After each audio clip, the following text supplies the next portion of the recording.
देखिए बेटा last time पे जो हम लोगों ने ड्रॉप किया था वो कहाँ पे किया था, बताइए भाई, फूड चेन पे। चलो फूड चेन को दोबारा से रिवाइज कर लेते हैं। देखिए बेटा जैसा हमें पता है फूड चेन को अब हम लोगों ने डिस्कस करना है, ठीक है। तो फूड चेन जैसा कि हम जानते हैं क्या होता है कि अगर हमने ऑर्गेनिजम्स को इस तरह से अरेंज किया कि एक ऑर्गेनिज्म दूसरे ऑर्गेनिज्म से अपना खाना या अपना फूड एक्वायर कर रहा है, तो उस पर्टिकुलर चेन को हम क्या कह देते हैं, फूड चेन कह देते हैं। जैसे बेटा मैंने प्रीवियसली टर्न पे आप लोगों को बताया था कि सबसे पहले सपोज कीजिए हमारे पास ग्रीन प्लांट्स हैं। ग्रीन प्लांट्स ने क्या किया बेटा, अपना फूड प्रिपेयर किया with the help of sunlight, तो उसको हमने ग्रासेस कह दिया और इसको क्या कहते थे हम लोग, प्रोड्यूसर कहते थे, ठीक है। अब बेटा ग्रासेस पे कौन फीड करेगा, ग्रास हॉपर, तो ग्रास हॉपर हमारा हो जाएगा यहाँ पे प्राइमरी कंज्यूमर। उसके बाद बेटा ग्रास हॉपर पे कौन खा लेगा, स्नेक खा लेगा, तो स्नेक हो जाएगा हमारा सेकेंडरी कंज्यूमर। और स्नेक को कौन खाएगा, हॉक, हॉक हो जाएगा हमारा टर्शियरी कंज्यूमर। फिर बेटा जब हॉक की डेथ हो जाएगी तो उसको डिकम्पोजर्स डिकम्पोज कर देंगे। इतनी बात समझ में आ गई सब बच्चों के। तो बेसिकली ये जो एक चेन आप देख रहे हैं बेटा जहाँ पे एक ऑर्गेनिज्म दूसरे ऑर्गेनिज्म से कनेक्टेड है फॉर इट्स फूड, तो इस पर्टिकुलर चेन को हम क्या कह देते हैं, फूड चेन कह देते हैं। इतनी बात समझ में आ गई बेटा सब बच्चों के, ठीक है।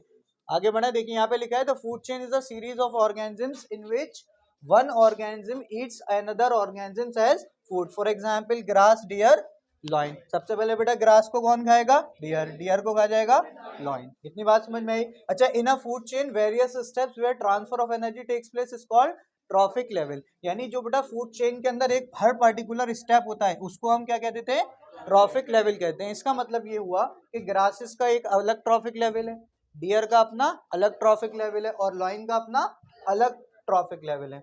बेटा जैसा कि हमें पता है फूड चेन में क्या हो रहा है, एक ऑर्गेनिज्म दूसरे ऑर्गेनिज्म से अपना फूड एक्वायर कर रहा है। तो बेसिकली अगर आप यहाँ पर देखें तो फ्लो ऑफ एनर्जी चल रहा है ना। एनर्जी एक ऑर्गेनिज्म से दूसरे ऑर्गेनिज्म में ट्रांसफर होती जा रही है, या ऐसा कहिए कि एक ट्रॉफिक लेवल से दूसरे ट्रॉफिक लेवल में लगातार एनर्जी ट्रांसफर होती जा रही है। तो इस एनर्जी ट्रांसफर को हम क्या बोल देते हैं, एनर्जी फ्लो बोल देते हैं। जैसे देखो in a food chain along with food transfer of energy also occurs from one traffic level to the other. The flow of energy which occurs along a food chain is called energy flow. जैसा अभी हमने बताया कि बेटा food chain के among क्या होता रहता है, एनर्जी का ट्रांसफर होता रहता है और इसी को हम क्या कह देते हैं, एनर्जी फ्लो कह देते हैं। इतनी बात समझ में आई। All the energy use by the living organism is obtain from the sun. भाई जाहिर सी बात है जो प्लांट्स अपना खाना बना रहे हैं वो किसकी हेल्प से बना रहे हैं, सनलाइट की हेल्प से। तो जितना भी खाना बन रहा है बेटा बेसिकली वो किससे बन रहा है, with the help of the sun बन रहा है। तो solar energy enters the living components through the autotrophs और ग्रीन प्लांट्स। अगर मैं आप लोग को एक बेसिक बात बताऊं बेटा, तो हम लोग जो सरवाइव कर पाते हैं just because of the green plants. किसकी वजह से सरवाइव कर पाते हैं, ग्रीन प्लांट्स। तो अगर आप देखें हम जो खाना खा रहे हैं इस टाइम वो हमें कहाँ से मिलता है, ग्रीन प्लांट से मिलता है। चाहे हम वेज खाएं या नॉन वेज खाएं दोनों ही चीजें हमें कहाँ से मिलेंगी, ग्रीन प्लांट से मिलेंगी। तो आप कह सकते हैं sun is the basic source of energy, ठीक है। क्योंकि सन से बेटा सबसे पहले अभी हमने फूड चेन में क्या देखा था, सबसे पहले किसने प्रोड्यूस किया एनर्जी, ग्रासेस ने प्रोड्यूस की। उसको किसने खाया, ग्रास हॉपर ने ग्रास हॉपर को खाया, स्नेक ने स्नेक को, हॉक ने। अगर आप इसको एक्सचेंज कर देते हैं डियर से, लेट मी सी दैट कि यहाँ पर डियर ने क्या किया बेटा, ग्रासेस पे डियर ने अपना फूड एक्वायर कर लिया। मान लो डियर को किसी और ने खा लिया, ठीक है। तो इस कंडीशन में क्या होता है, जो बेसिक ट्रांसफर चलता है फूड का वो कहाँ से चलता है, सन से चलता है। इतनी बात सब बच्चों को समझ में आ गई, ठीक है। अगला बेटा स्टार्ट कर, देखो नेक्स्ट पॉइंट हमारे पास है कि the amount of energy gradually declines as one moves to the next higher trophic level because it at each level energy lost in the form of heat. अब ये कह रहा है कि एक ट्रॉफिक लेवल से दूसरे ट्रॉफिक लेवल में जब भी एनर्जी ट्रांसफर होती है बेटा तो लगातार एनर्जी का कॉन्सेंट्रेशन डिक्रीज होता रहता है, ठीक है। अब ये किसकी वजह से, कि हर पर्टिकुलर ट्रॉफिक लेवल पे ऑर्गेनिज्म अपने केमिकल रिएक्शंस करेगा जिसमें कि एनर्जी लॉस होगी इन द फॉर्म ऑफ हीट। आगे बात समझ में। तो जैसे जैसे हम फूड चेन में आगे बढ़ते हैं एनर्जी लगातार डिक्रीज होती जाती है। और एक बहुत इंपॉर्टेंट लॉ याद रखिएगा कि एक ट्रॉफिक लेवल से दूसरे ट्रॉफिक लेवल में सिर्फ और सिर्फ 10% ही एनर्जी ट्रांसफर होती है। तो इसी को हम कह देते हैं 10% लॉ। क्या कह देते हैं बेटा, 10% लॉ। देखो यहाँ पे लिखा हुआ है 10% लॉ कि एक ट्रॉफिक लेवल से दूसरे ट्रॉफिक लेवल में कितना एनर्जी ट्रांसफर होगा, सिर्फ और सिर्फ 10% एनर्जी ट्रांसफर होता है। और इसी को हम क्या बोल देते हैं, 10% लॉ बोल देते हैं। इतनी बात सब बच्चों को समझ में आ गई, ठीक है बेटा। फूड चेन जैसे जैसे लंबी होती चली जाएगी एनर्जी और ज्यादा डिक्रीज होती चली जाएगी। Is that clear to each and everybody, कोई डाउट, ठीक। आगे बढ़े। अब देखिए यहाँ पे बेटा कुछ सिग्निफिकेंस लिखे हुए हैं, that food chain maintains a check on the population and a balance in the ecosystem. Food chain क्या करती है बेटा, हर ऑर्गेनिज्म की कॉन्सेंट्रेशन को मेंटेन करके रखती है, या कहो हर ऑर्गेनिज्म की पॉपुलेशन को मेंटेन करके रखती है। दूसरा, energy in the form of food is continuously transferred between different food chains, this help to maintain the equilibrium in an ecosystem. बेटा जैसे जैसे एनर्जी ट्रांसपोर्ट होती रहती है, हमारे इकोसिस्टम में क्या बना रहता है, इक्विलिब्रियम बना रहता है, ठीक है। Food chain help us to understand the interaction and the interdependence of different organisms in an area. बेटा फूड चेन हमें किस बात पे हेल्प करती है, फूड चेन बेटा हमें हेल्प करती है to understand the interaction among the different species in a particular area, कि एक एरिया में अगर एक से ज्यादा या दो से ज्यादा स्पीशीज रह रही हैं तो वो एक दूसरे से किस तरह से कनेक्टेड है। इसको हम किस बिहाफ पे बता सकते हैं, on the basis of food chain, कि वो दोनों स्पीशीज अपना फूड किस तरह से एक्वायर कर रही हैं। इतनी बात समझ में आ गई सब बच्चों के। The food chain is clear, ठीक है। जैसा आप लोग आमतौर पे देखते होंगे, जो हम लोगों को बिजनेस करते हैं हम लोग, हमारा जो भी है बेटा कनेक्शन एक दूसरे से रहता है ना, बायर का कस्टमर से, कस्टमर का बायर से, तो ये भी क्या एक तरीके की चेन है। बात समझ में आई। तो यहाँ पे क्या होता है, हर जितने भी बिजनेस में ट्रॉफिक लेवल्स होते हैं, अलग अलग टॉप ट्रॉफिक लेवल्स पे बेटा हमें क्या मिलता है, अलग अलग पॉइंट पे फूड मिलता है। भाई मान लीजिए आप बड़ा कारखाना चलाते हैं, तो उसमें क्या होगा, बहुत सारी लेबर होगी, तो बहुत सारी लेबर आपसे कनेक्टेड है, किसके लिए, अपने फूड के लिए। आप किससे कनेक्टेड हैं, आगे लोगों से कनेक्टेड हैं। तो बेसिकली ये क्या चली जा रही है, चेन चली जा रही है। तो इसी चेन को अगर हम इस नेचुरल बायोलॉजिकल फॉर्म में देखते हैं तो उसे क्या कह देते हैं, फूड चेन कह देते हैं। अब बेटा जहां पर बहुत सारी चेन्स आपस में इंटरकनेक्टेड हो जाएंगी, या कहो एक दूसरे से कनेक्ट हो जाएंगी, तो उसको हम क्या बोल देंगे, फूड वेब बोल देंगे। यानी फूड वेब एक ऐसा वेब कह सकते हैं आप, जहां पर बहुत सारी फूड चेन्स आपस में इंटरकनेक्टेड हो जाती हैं। जैसा कि इस डायग्राम में आप लोग देख सकते हैं बेटा, there are various food chains which are also interconnected to each other. भाई हर एक पर्टिकुलर अपनी फूड चेन तो है ही, लेकिन उसके साथ साथ एक दूसरे से भी चेन्स कनेक्टेड हैं। तो इस तरीके से जो एक पूरा वेब बना लेते हैं बेटा, इसको हम क्या बोल देते हैं, फूड वेब बोल देते हैं। इतनी बात सब बच्चों को समझ में आ गई, ठीक है। तो this is called the food web.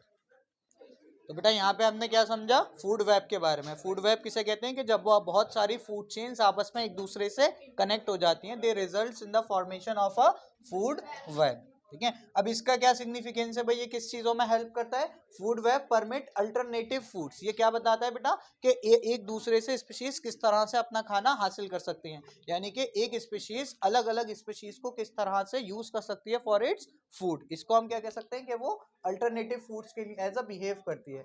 अच्छा, they ensure a better chance of survival for an organism if any of it food sources scarce. मान लीजिए बेटा कोई एक ऑर्गेनिज्म किसी एक पर्टिकुलर ऑर्गेनिज्म पे डिपेंड करता है फॉर इट फूड, लेकिन किसी वजह से वो ऑर्गेनिज्म चला मर जाता है, या कुछ और हो जाता है, या वो ऑर्गेनिज्म एक्सटिंक्ट हो जाता है, तो अगर फूड वेब नहीं होगा तो जो ऑर्गेनिज्म फीड कर रहा था वो भी खत्म हो जाएगा। लेकिन अगर फूड वेब होगा तो उसके पास अल्टरनेट ऑप्शंस रहेंगे, कि अगर मुझे कोई ए सब्सटेंस नहीं खाना तो मैं कोई बी सब्सटेंस खा सकता हूँ, ठीक है। लेकिन अगर जो पर्टिकुलर चीज पे डिपेंड कर रहा है बेटा, तो इसकी वजह से दोनों स्पीशीज का एक्सटेंशन हो सकता है, ठीक है। जैसे लेट मी से दैट, मान लो बेटा ये कोई स्पीशीज है ए, क्या है बेटा, ये कोई ए स्पीशीज है, ये डिपेंड करती है बी पे फॉर इट्स फूड, ठीक है। लेकिन किसी नेचुरल डिजास्टर्स की वजह से ये बी क्या होता है, नेचर से खत्म हो जाता है, तो इसके हिसाब से क्या होगा, ए भी खत्म हो जाएगा, है ना। लेकिन अगर ए फूड वेब की हेल्प आप लेंगे तो ए के पास एक अल्टरनेट ऑप्शन रहेगा सी या डी, तो वो इसको भी खा सकता है और इसको भी खा सकता है जी।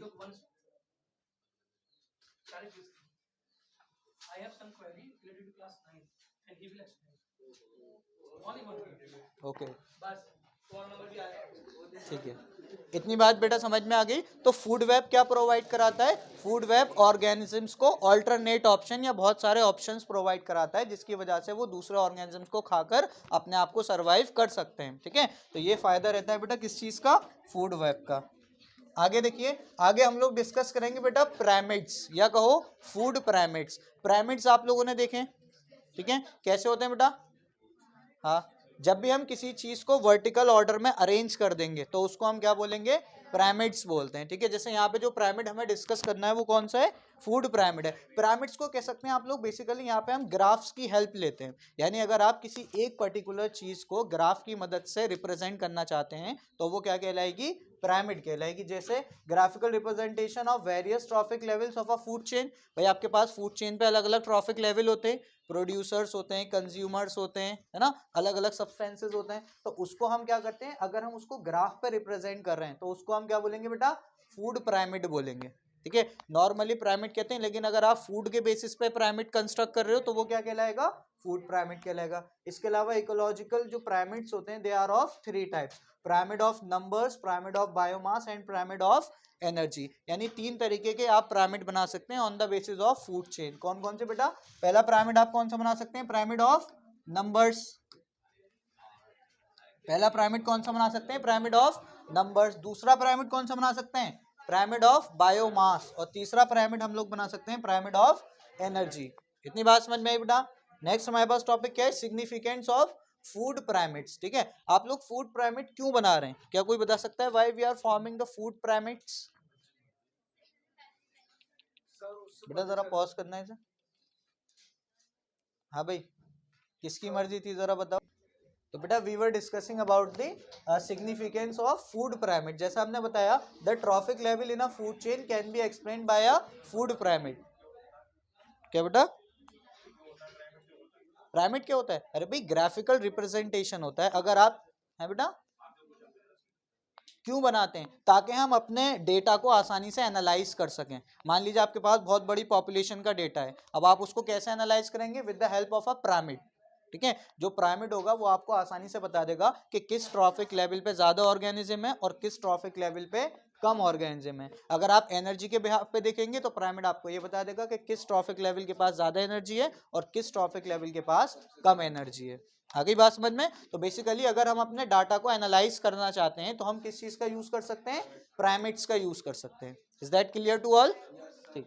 अब देखिए यहाँ पे बेटा क्या बता रहा है, trophic level is a food chain, in a food chain can be explained by a food pyramid. The ecological pyramid help us to understand structure, functional diversity and energy convergence efficiency of a ecosystem। यानी एक ecosystem के बारे में बेटा अगर आप उसका structure जानना चाहते हैं, या फिर आप उस इकोसिस्टम की फंक्शनल डाइवर्सिटी यानी कितना ज्यादा आपका इकोसिस्टम वास्ट है, कितना ज्यादा फैला हुआ है, ये जानना चाहते हैं, या आप एनर्जी कंजर्वेशन या एनर्जी कन्वर्जन के बारे में जानना चाहते हैं, तो आप किसका यूज कर सकते हैं, पिरामिड्स का यूज कर सकते हैं और अपने डेटा को इजीली एनालाइज भी कर सकते हैं।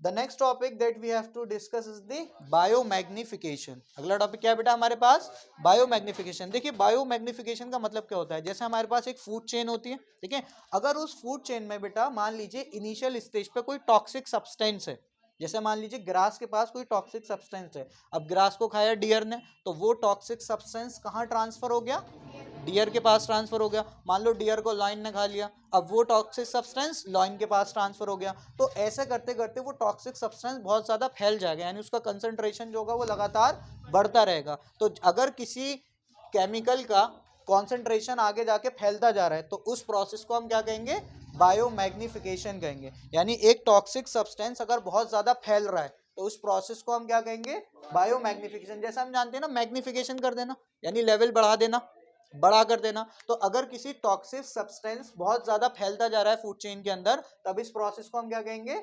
बायोमैग्निफिकेशन कहेंगे। देखो इसमें क्या लिखा है, biomagnification of food chain magnification is the phenomena of increase in the concentration of toxic substance. कि अगर एक किसी पर्टिकुलर लेवल फूड लेवल के पास या कहो किसी पर्टिकुलर लेवल ट्रॉफिक लेवल के पास कोई टॉक्सिक सब्सटेंस है और उसका कंसंट्रेशन आगे चलते हुए लगातार इंक्रीज करता जा रहा है, तो इस प्रोसेस को मैं क्या कहूंगा बेटा, बायोमैग्निफिकेशन कहूंगा in the bodies of the living organisms to at each trophic level of a food chain.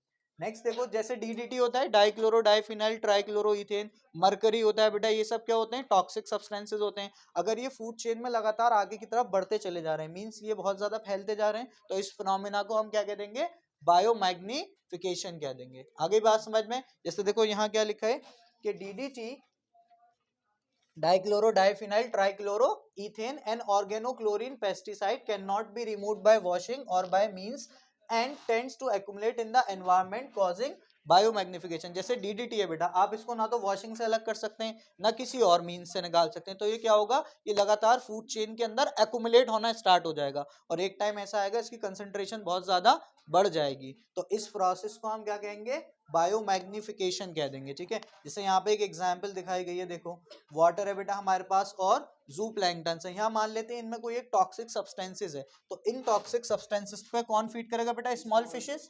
Small fishes यानी अब जो टॉक्सिसिटी होगी वो कहाँ चली जाएगी, स्मॉल फिशेस में। इसके बाद टॉक्सिसिटी कहाँ जाएगी, लार्ज फिशेस में, और फिर फाइनली बड़े ऑर्गेनिजम्स में वो टॉक्सिसिटी ट्रांसफर हो रही है। तो इस फिनोमेना को हम क्या कह देते हैं बेटा, बायोमैग्निफिकेशन। या इसकी देखो कॉन्सेंट्रेशन दिखाई गई है in terms of ppm. Concentration बेटा किस टर्म्स में दिखाई गई है यहाँ पे हमें, पीपीएम के टर्म्स में। आई होप आप सब लोग पीपीएम समझते होंगे, पार्ट्स पर मिलियन। पीपीएम का मतलब क्या होता है बच्चों, पार्ट्स पर मिलियन। ये टर्म आप लोगों को केमिस्ट्री में पढ़ाई जाती है। ठीक है, पीपीएम निकालने के लिए करते क्या है बेटा, मास ऑफ सॉल्यूट रखेंगे, mass of solute divided by mass of solution, mass of solution multiply कर देते हैं 10 की पावर 6 से, तो क्या निकल जाता है हमारे पास, पीपीएम निकल जाता है। यानी ये तब निकाला जाता है जब कॉन्सेंट्रेशन बहुत ही छोटी होती है। जब हमारे पास कंसंट्रेशन बहुत छोटी होती है बेटा, तो उस टाइम पे हम लोग क्या कैलकुलेट करते हैं, पीपीएम कैलकुलेट करते हैं। अगर कंसंट्रेशन मान लो और ज्यादा छोटी है तब हम पीपीबी का यूज करेंगे, पार्ट्स पर बिलियन। अगर आपके पास कंसंट्रेशन और ज्यादा छोटी है तब हम यूज करते हैं पार्ट्स पर ट्रिलियन, पीपीटी यूज करते हैं। इतनी बात समझ में आई। अब देखो बेटा लगातार हो क्या रहा है कि कॉन्सेंट्रेशन लगातार इंक्रीज कर रहा है ना। देखो पहले कितना है, 0.00003, 0.04 हो गया अगले ट्रॉफिक लेवल में, उसके बाद 0.5, फिर 2 ppm एंड देन 25 ppm। तो जैसे जैसे हम फूड चेन में ऊपर की तरफ बढ़ रहे हैं, टॉक्सिसिटी की कॉन्सेंट्रेशन क्या हो रही है, बढ़ती चली जा रही है। इस पर्टिकुलर फिनोमेना को मैं क्या कह देता हूँ, बायोमैग्निफिकेशन। इतनी बात बेटा सब बच्चों के समझ में आ गई। ये बहुत इंपॉर्टेंट टॉपिक है, एंट्रेंस में भी पूछा जाता है और एकेडमिक्स में भी पूछा जाता है। ठीक है, कौन सा बेटा, बायोमैग्निफिकेशन। आसान टॉपिक है, मुश्किल तो नहीं है ना, इजीली समझ में आ गया। आगे बढ़े, नेक्स्ट टॉपिक बेटा हमारे पास आता है एनवायरमेंटल प्रॉब्लम्स। जैसा कि हम जानते हैं बेटा आज नेचर में बहुत ज्यादा पॉल्यूशन फैला हुआ है ना, उसके पीछे कहीं ना कहीं रीजन क्या है, ह्यूमन एक्टिविटीज। क्या है बेटा सबसे बड़ा रीजन, ह्यूमन एक्टिविटीज। क्योंकि ह्यूमंस जितना ज्यादा रिसोर्सेस का या रिसोर्सेस का यूज करेंगे बेटा, उतना ही ज्यादा नेचर क्या होता चला जाएगा, पॉल्यूट होता चला जाएगा। जैसे आप लोग देख रहे हो आजकल नंबर ऑफ व्हीकल्स कितना ज्यादा बढ़ गया है। जब नंबर ऑफ व्हीकल्स बढ़े तो लोगों ने पेट्रोल की बर्निंग भी ज्यादा कर दी, और हमें पता है जब भी पेट्रोल बर्न होता है तो वो टॉक्सिक गैसेस रिलीज करता है जो एनवायरनमेंट में एक्यूमुलेट हो जाती हैं। इसी की वजह से फिर ग्लोबल वार्मिंग और ओजोन लेयर का डेप्लीशन हो जाता है। तो बेसिकली यहाँ पे अब हम कुछ एनवायरमेंटल प्रॉब्लम्स के बारे में डिस्कस करेंगे। तो सबसे पहला डिस्कशन हम करेंगे बेटा depletion of the ozone layer. Ozone layer का फॉर्मूला बता सकता है कोई, very good, the formula of the ozone will be O3। ये क्वेश्चन भी अक्सर पूछ लिया जाता है बेटा कि ओजोन का फॉर्मूला क्या होता है, O3। जैसा हमें पता है बेटा ओजोन क्या होती है, एक प्रोटेक्टिव कवरिंग होती है हमारे एटमॉस्फेयर के अराउंड, है ना, जो क्या करती है, सन की जो यूवी रेडिएशंस है जो हमारी बॉडी पे हार्मफुल होती हैं उसको रिफ्लेक्ट कर देती है। लेकिन अगर ये ओजोन लेयर नहीं होगी बेटा तो यूवी रेडिएशन सारे ऑर्गेनिजम्स तक आसानी से ट्रांसफर हो जाएगी और फिर वहां पे जी उसकी वजह से फिर स्किन डिजीजेस होती हैं और कैंसर भी हो सकता है। तो ozone is a product of ultraviolet radiation acting on the oxygen molecule and splitting it into free oxygen atoms. These atoms combine with molecular oxygen to form ozone. यहाँ पे होता क्या है बेटा, बेसिकली अगर आप देखेंगे तो जैसे मान लीजिए आपके पास एनवायरनमेंट में O2 है, तो इसमें अगर कोई एक ऑक्सीजन का एटम और जुड़ गया तो ये क्या बना देगा, O3 का मॉलिक्यूल बना देगा। तो ये जो O3 होती है बेटा ये प्रोटेक्टिव होती है नेचर में, ये प्रोटेक्टिव नेचर की होती है। लेकिन the ozone layer extend to about 16 to 50 kilometre above the earth surface. ये लेयर कहाँ पाई जाती है बेटा, 16 से 15 kilometre above the earth surface पाई जाती है। अच्छा, रीजंस फॉर ओजोन डेप्लीशन, क्या कोई आप बता सकता है बेटा, what are the reasons for the depletion of ozone layer. किसकी बेटा, एसी के यूजेस से होती है, वेरी गुड। एसी के यूजेस से इसलिए होती है क्योंकि एसी में से सीएफसीज निकलती हैं, क्लोरोफ्लोरोकार्बन्स, एरोप्लेन में से भी क्लोरोफ्लोरोकार्बन्स निकलते हैं, ठीक है, रेफ्रिजरेटर्स में भी निकलते हैं। तो सीएफसी बेसिकली किसके लिए रिस्पॉन्सिबल होती है, depletion of the ozone layer. यहाँ देखिए क्या लिखा है, the drop in ozone level is due to certain synthetic chemicals such as chlorofluorocarbons which are used in refrigerants and in air conditioner and fire extinguishers. इन तमाम चीजों में हम किसका यूज करते हैं? CFCs का यूज करते हैं, जिसकी वजह से ओजोन लेयर डेप्लीट हो जाती है।